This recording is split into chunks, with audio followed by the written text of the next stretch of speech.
AP రాజధాని అమరావతి సందడిగా మారింది. అమరావతి నిర్మాణ పనుల పునఃప్రారంభ సభకు ఏపీలోని అన్ని జిల్లాల నుంచి ప్రజలు పెద్ద సంఖ్యలో తరలివస్తున్నారు. సభకు వచ్చే వారికి ఎటువంటి ఇబ్బందులు కలగకుండా జాగ్రత్తలు తీసుకున్నారు.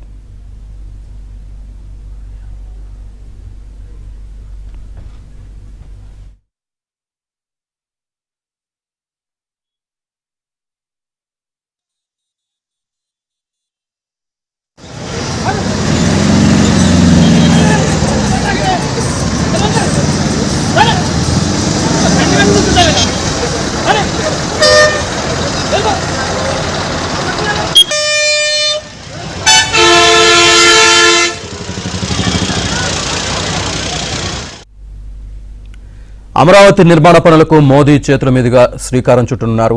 అమరావతికి సంబంధించి 49,040 కోట్ల విలువైన ప్రాజెక్టు పనులకు ప్రధాని శంకుస్థాపన చేస్తారు. వీటితో పాటు మరో 8,000 కోట్ల విలువైన పనులకు శంకుస్థాపనలు, ప్రారంభోత్సవాలు చేస్తారు. దీనికి సంబంధించి అన్ని ఏర్పాట్లు పూర్తయ్యాయి.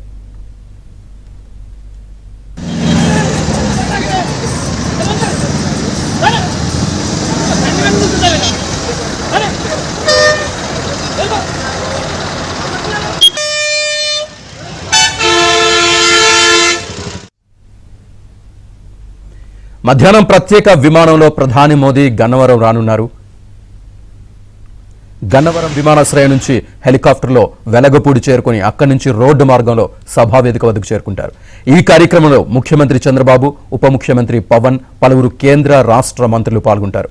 ప్రధాని వేదికపై పరిమితంగా 14 మంది వీఐపీలు కూర్చునేందుకు ఏర్పాట్లు చేశారు. ఈ కార్యక్రమానికి ఏపీలోని అన్ని జిల్లాల నుంచి ప్రజలు తరలి వస్తున్నారు. వారి కోసం 8,000 బస్సులు ఏర్పాటు చేశారు. రాజధాని చుట్టుపక్కల ఉన్న 8 జిల్లాలకే మొత్తం 6,600 బస్సులు కేటాయించారు.